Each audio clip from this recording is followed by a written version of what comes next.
মার্কিন যুক্তরাষ্ট্রের কঠোর ভিসা নীতি ও রাজনৈতিক জটিলতার জেরে নিজেদের বেস ক্যাম্প মেক্সিকোতে সরিয়ে নিয়েছে ইরান।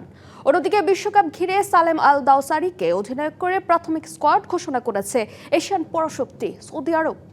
বিশ্বকাপ শুরুর শেষ মুহূর্তে কৌশলগত সিদ্ধান্ত নিল ইরান ফুটবল ফেডারেশন। যুক্তরাষ্ট্রের সাথে চলমান ভূ রাজনৈতিক উত্তেজনা এবং ফুটবলারদের ভিসা প্রাপ্তির জটিলতার কারণে বিশ্বকাপ বেস ক্যাম্প যুক্তরাষ্ট্র থেকে মেক্সিকোতে সরিয়ে নিয়েছে দেশটি।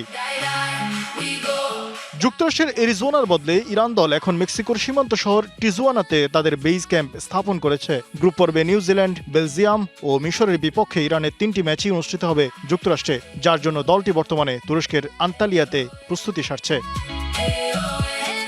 এদিকে বিশ্বকাপের আগে আয়ের দিক থেকে পৃথিবীর সব অ্যাথলেটকে পেছনে ফেলেছেন পর্তুগিজ মহাতারকা রোনালদো। যুক্তরাষ্ট্রের ঐতিহ্যবাহী সাময়িকী ফোর্বসের জরিপে বিশ্বের সর্বোচ্চ আয়কারী অ্যাথলেটের তালিকায় প্রথমেই তার নাম। গত 12 মাসে রোনালদোর আয় প্রায় $30 কোটি, যেখানে তালিকায় তৃতীয় স্থানে থাকা লিওনেল মেসির আয় প্রায় অর্ধেকেরও কম, $14 কোটি।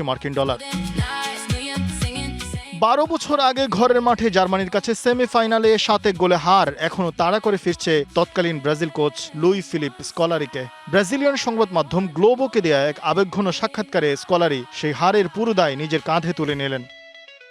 সেদিন আমাদের কোনো পরিকল্পনাই খাটেনি, সবকিছু ভুল ছিল, একদম ভুল ছিল। নেইমারের চোটের পর তৈরি হওয়া শোকের পরিবেশ থেকে নিজেদের মুক্ত রাখতে পারিনি। দলের ভেতরে তৈরি হচ্ছিল নানা ব্যক্তিস্বার্থ, যার ফল এই বিপর্যয়।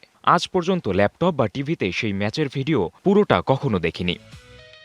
এশিয়ার পরাশক্তি সৌদি আরব বিশ্বকাপকে সামনে রেখে 30 সদস্যের প্রাথমিক স্কোয়াড ঘোষণা করেছে। গ্রিন ফ্যালকনদের নেতৃত্ব দেবেন তারকা ফরওয়ার্ড সালেম আল দাওসারি।